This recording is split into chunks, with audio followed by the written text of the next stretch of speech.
turaganira ku mwuka w'uburyarya mu bantu b'Imana. Icyicaro kinini cyane muri iyi si dutuyemo. Nta muntu n'umwe uzabona uzahindura ubuzima bwawe bidafite ikiguzi. Ariko ikiguzi cya mbere kitajya cyishyuzwa ni ukumenya Yesu Kristo. Uburyarya nasanze bwamaze gukora izina. Hano abasitari ku isi aravuga ngo yakoze izina, yubatse izina. Muri Yesu Kristo ntabwo tujya twubaka izina, ahubwo muri Yesu Kristo dukomeza guhamya no guhamiriza izina rya Yesu Kristo. Iryo ni ryo twubakaho rikatwubakira ubuzima.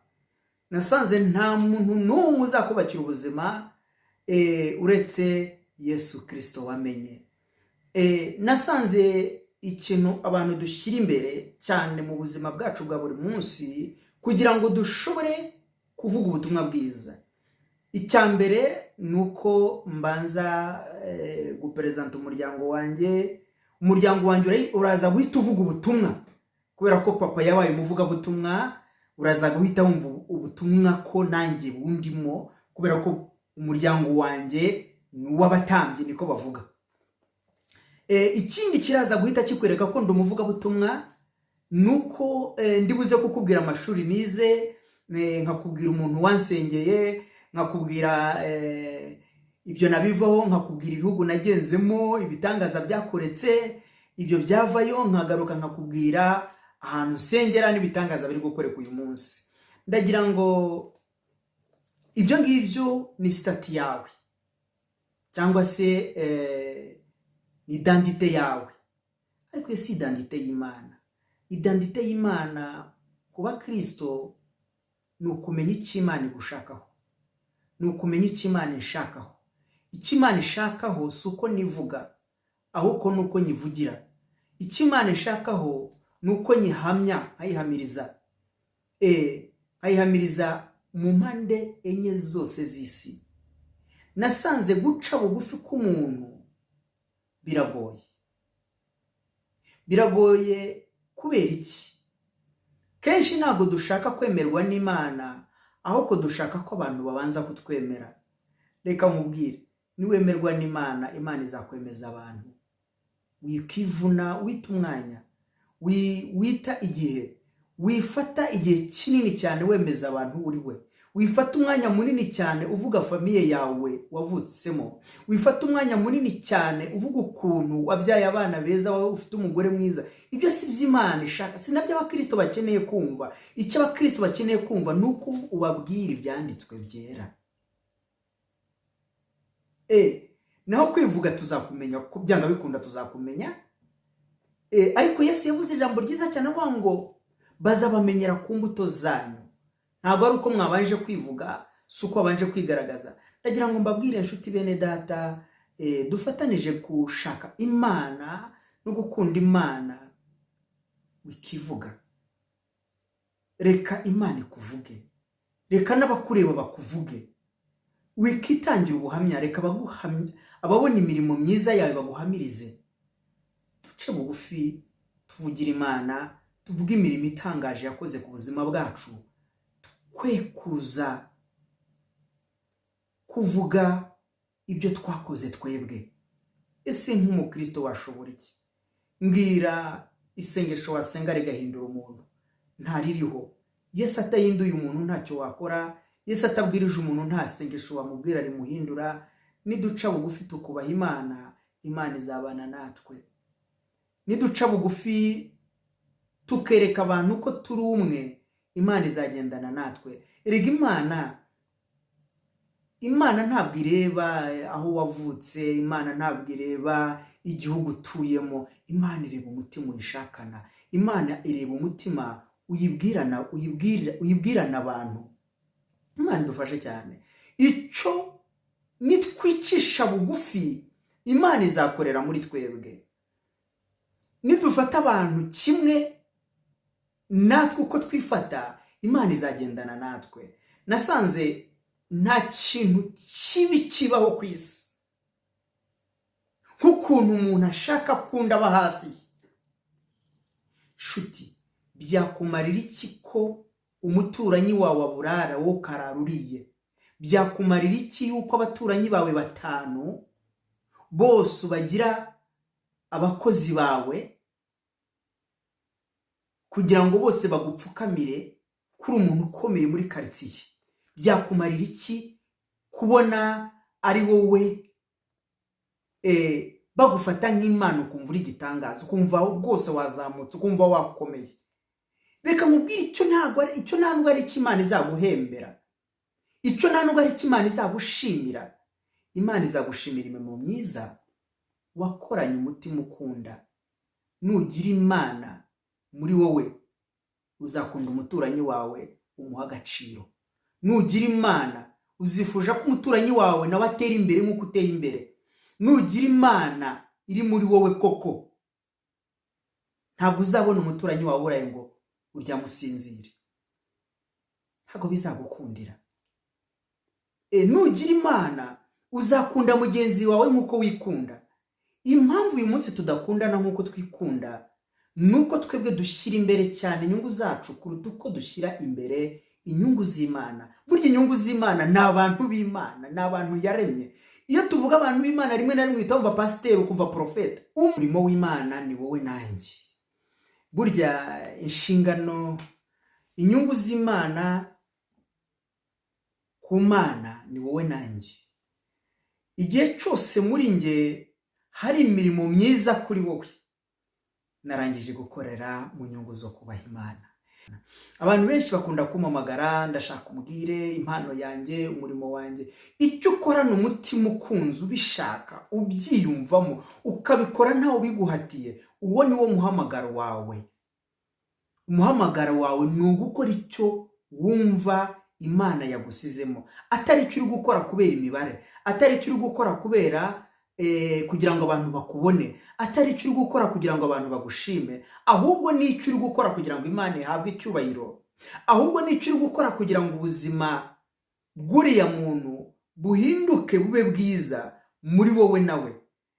Ni wo muhamagara Imana gushakamo, ni wo muhamagara Imana ikumvamo, ni nawe ikubonamo.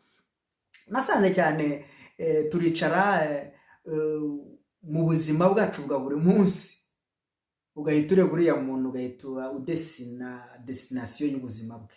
Uriya ni umunyabyaha, ndetse niyo twigisha yewe nicyo kintu cya mbere twibandaho. Twibanda cyane gutunga abandi bantu intoki. Uriya rera, uriya aratunganye kubera ko afite ubuzima bumeze gutya, n'umuntu w'Imana, kubera ko ameze gutya, n'umuntu rwose wageze ku Mana, n'umuntu wubaha Imana. Reka nkubwire, inyuma ntihakagushuke. Imana ntabwo ireba iby'inyuma, ireba iby'imbere mu mutima. Ni nayo mpamvu ntabwo Imana ipresenta icyubahiro abantu baguha. Imana ipresenta iciri imbere mu mutima, kuko abantu bashobora kukuvuga neza. Ni nka bya bindi Yesu ageze i Yerusalemu, batangiye kumwereka urusengero rwubatse neza, ruhagaze neza, rufite amatafari meza, ruhagaze ahantu heza, rutuye ahantu heza. Reka mbabwire, Imana ntabwo ikeneye ko tuyereka iby'inyuma twe dufite, uko twambaye, uko dusa, uko duteye. Imana ntikeneye kureba taye zawe, Imana ntikeneye kureba amaso yawe, amatwi yawe, visage yawe. Imana ikeneye kureba visage y'umutima wawe. Haleluya. Ikeneye kureba ibyo ukora n'umutima wawe. Imana idufashe cyane. Mwisi uzahura n'abantu benshi batandukanye, abagushinja ibyiza n'ibibi, ariko ibyo bakubwira bakuvugaho byiza, akenshi Imana ihabwa icyubahiro. Ibyo bakuvugaho bibi nabyo ujye uvuga ngo Imana ihabwe icyubahiro, kuko mwisi ntabwo uzabaho abantu bakuvuga neza nk'uko ubyifuza. Imana idufashe cyane. Reka turebe ijambo ry'Imana riboneka muri Bibiliya mu gitabo cya Yobu. Turasoma mu gice cya 11, turasoma umurongo wa 3 n'umurongo wa 4. Reka dusome ijambo ry'Imana. Cyangwa abantu bakwiriye gucecekeshwa no kwirata kwawe, igihe usuzugura ntiwikoze isoni. Abantu bakwiriye gucecekeshwa no kwirata kwawe, cyangwa ntiwikoze isoni. Ese ntitujya twikoza isoni mu gusenga kwacu? ntitujya twikoza isoni muri uyu murimo Imana yaduhamagariye, ntitujya twikoza isoni muri iki gihe cyo gushaka Imana no kuvuga ubutumwa bwiza bw'Imana. Tusome ku murongo wa 4, kuko uvuga uti ibyo nigisha biratunganye, ndi intungane mu maso yawe. Imana idufashe cyane. Ese nta bitekerezo byawe bikojeje isoni? Uyu mukozi w'Imana Yobu guca mu ntambara zitoroshye. Mu buzima bwa Yobu harimo ibice byinshi cyane biri komplike. Ariko kuba uyu munsi turi kuvuga Yobu nuko yaciye mu ntambara zikomeye. Ni igice waciyemo gikomeye uyu munsi kivuga imirimo y'Imana ikomeye. Iyo dusomye aya magambo, n'amagambo atwereka imirimo ikomeye y'Imana, ariko akaba n'amagambo atwereka imirimo y'abantu. Burya abantu bakubona uko bashaka kukubona, abantu bakuvuga uko bashaka kumva, abantu babana nawe uko babyifuza, ntago babana nawe uko Imana ibishaka. Uko Imana ibishaka ni ukubaho nanjye nkabaho. Uko Imana ibishaka ni uko ugubwa neza nanjye nkagubwa neza. Uko Imana ibishaka ni uko uyikunda nanjye nkayikunda. Ese mujya mwibaza impamvu umuntu akubwira ko ari umukozi w'Imana ariko akabona nejejwe no kugukandamiza kubera uwo ari we? Ndagira ngo mwibaze ikibazo. Dusubire inyuma turebe mu buzima bwacu bwa buri munsi. Pasiteri arahamagara, pasiteri ati nsengera kwivuga ubutumwa iwacu, yarangiza bakamuha amakado. Bakamuha amakado nk'umukene, kandi hari abakene hariya batanitaweho, batanavuzwe, badahabwa n'umwanya. Reka mbabwire, niho bivuga ngo gufite azahabwa, udafite azanyagwa n'ibyo yari afite. Ese mugira ngo ni ibihe? Ni igihe abantu bazikunda, noneho ahubwo bya bindi abafite bagakomeza kongererwa. Niyo mpamvu mubona nyine pasiteri ntacyo abuze, arabifite bihagije, ariko ahamagariwe kuza guhabwa. Kandi arahabwa nande? Arahabwa na wa wundi udafite. Ni filozofi ikomeye. Urukundo ntabwo ari iby'abantu batuvugaho. Urukundo ni ibintu twiyumvamo. Urukundo ni ibintu twishakamo, n'imbaraga ziturimo, ni ikintu twiyumvamo. Nasanze abantu kenshi tugirira abandi nabi, ugahemukira umuntu, ukumva umuntu agomba kuba munsi yawe, ugomba kumwekaraza vraiment kubera uriwe. Reka nkubwire, isi abantu benshi bararutana, uko ni ku isi ikoze. Ariko reka nkubwire, buri kintu cyose ku isi gifite ingaruka yacyo, kandi buri kintu cyose ku isi gifite ikiguzi cyacyo.